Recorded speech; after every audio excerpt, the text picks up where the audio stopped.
உபாகமம் 15ஆம் அதிகாரம். கர்த்தர் மோசேயை நோக்கி, நீ இஸ்ரவேல் புத்திரரோடே சொல்ல வேண்டியது என்னவென்றால், நீங்கள் குடியிருக்கும்படி நான் உங்களுக்கு கொடுக்கும் தேசத்தில் நீங்கள் போய் சேர்ந்த பின்பு விசேஷித்த பொருத்தனையாயாவது, உற்சாக பலியாயாவது, உங்கள் பண்டிகைகளில் செலுத்தும் பலியாயாவது, கர்த்தருக்கு மாடுகளிலாகிலும் ஆடுகளிலாகிலும் சர்வாங்க தகன பலியாவது மற்ற யாதொரு பலியாவது கர்த்தருக்கு சுகந்த வாசனையான தகனமாக பலியிடும்போது, தன் படைப்பை கர்த்தருக்கு செலுத்துகிறவன் சர்வாங்க தகன பலிக்காகிலும் மற்ற பலிக்காகிலும் ஒரு ஆட்டுக்குட்டியுடனே ஒரு மரக்காலிலே 10 பங்கும் கார்படி எண்ணெயிலே பிசைந்ததுமான மெல்லிய மாவின் போஜன பலியை செலுத்த கடவன். பான பலியாக கார்படி திராட்சரசத்தையும் படைக்க வேண்டும்.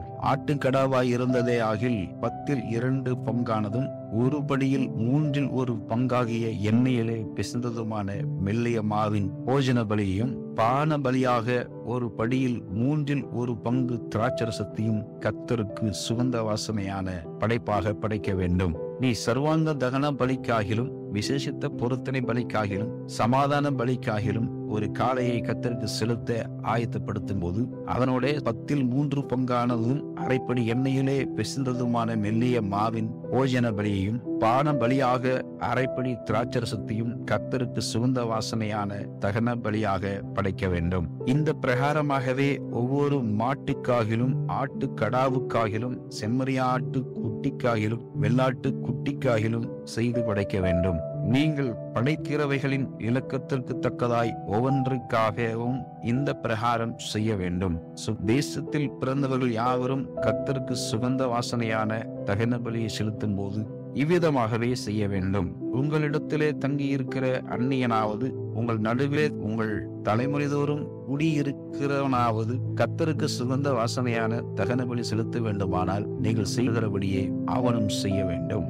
சபையாராகிய உங்களுக்கும் உங்களிடத்தில் தங்குகிற அந்நியனுக்கும் ஒரே பிரமாணம் இருக்க வேண்டும் என்பது உங்கள் தலைமுறைகளில் நித்திய கட்டளையாக இருக்க கடவுது. கர்த்தருக்கு முன்பாக அந்நியனும் உங்களைப் போலவே இருக்க வேண்டும்.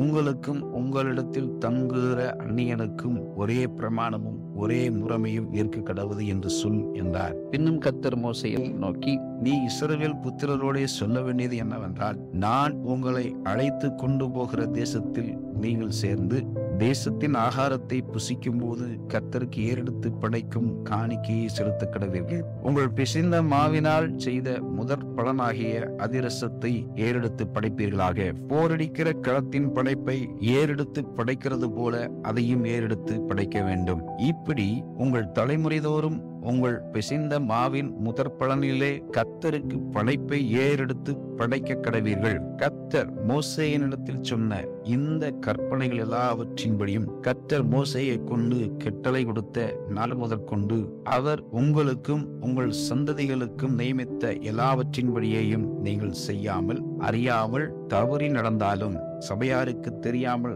யாதொரு தப்பிதம் செய்தாலும், சபையார் எல்லாரும் கர்த்தருக்கு சுகந்த வாசனையான தகன பலியாக ஒரு காளையையும் முறைமையிடி அதற்கேற்ற போஜன பலியையும் பான பலியையும் பாவ நிவாரண பலியாக ஒரு வெள்ளாட்டு கடாவையும் செலுத்த வேண்டும். அதனால் ஆசாரியன் இஸ்ரவேல் புத்திரரின் சபையினத்திற்காகவும் பாவ நிவர்த்தி செய்ய கடவன். அது அறியாமையினால் செய்யப்பட்டபடியாலும் அது நிமித்தம் அவர்கள் கர்த்தருக்கு தகன பலியையும் பாவ நிவாரண பலியும் கர்த்தருடைய சந்நிதியில் கொண்டு வந்ததினாலும் அது அவர்களுக்கு மன்னிக்கப்படும். அது அறியாமையினாலே ஜனங்கள் யாவருக்கும் வந்தபடியால் அது இஸ்ரவேல் புத்திரரின் சபையனைத்திற்கும் அவர்களுக்குள்ளே தங்குகிற அந்நியனுக்கும் மன்னிக்கப்படும். ஒருவன் அறியாமையினால் பாவம் செய்தானாகில் ஒரு வயதான வெள்ளாட்டை பாவ நிவாரண பலியாக செலுத்த கடவன். அப்பொழுது அறியாமையினால் பாவம் செய்தவனுக்காக ஆசாரியன் பாவ நிவர்த்தி செய்யும்படி கர்த்தருடைய சந்நிதியில் பாவ நிவர்த்தி செய்ய கடவன். அப்பொழுது அவனுக்கு மன்னிக்கப்படும். இஸ்ரவேல் புத்திரராகிய உங்களில் பிறந்தவனுக்கும் உங்களுக்குள்ளே தங்கும் அந்நியனுக்கும் அறியாமையினால் பாவம் செய்தவன் நிமித்தம் ஒரே பிரமாணம் இருக்க வேண்டும். அன்றியும் தேசத்திலே பிறந்தவர்களாகிலும் அந்நியர்களாகிலும் எவனாவது துணிகரமாய் யாதென்றை செய்தால் அவன் கர்த்தரை நிந்திக்கிறான். அந்த ஆத்துமா தன் ஜனத்தாரில் இராதபடிக்கு அறுப்புண்டு போக வேண்டும். அவன் கர்த்தரின் வார்த்தையை அசட்டை பண்ணி அவர் கற்பனையை மீறினபடியால் அந்த ஆத்துமா அறுப்புண்டு போக வேண்டும். அவன் அக்கிரமம் அவன் மேல் இருக்கும் என்று சொல் என்றார். இஸ்ரவேல் புத்திரர் வனாந்தரத்தில் இருக்கையில் ஓய்வு நாளில் விறகுகளை பொறுக்கிக் கொண்டிருந்த ஒரு மனிதனை கண்டுபிடித்தார்கள்.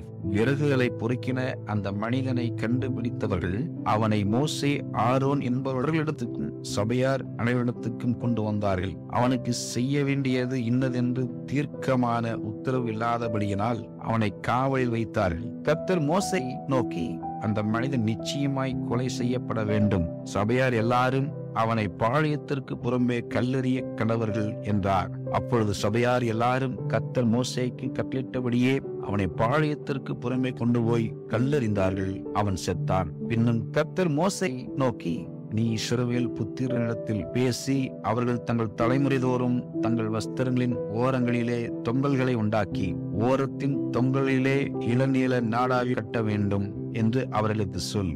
நீங்கள் பின்பற்றி சோரம் போகிற உங்கள் இருதயத்துக்கும் உங்கள் கண்களுக்கும் ஏற்க நடவாமல் அதை பார்த்து கர்த்தரின் கற்பனைகளை எல்லாம் நினைத்து அவைகளின்படியே செய்யும்படிக்கு அது உங்களுக்கு தொங்கலாயிருக்க வேண்டும்.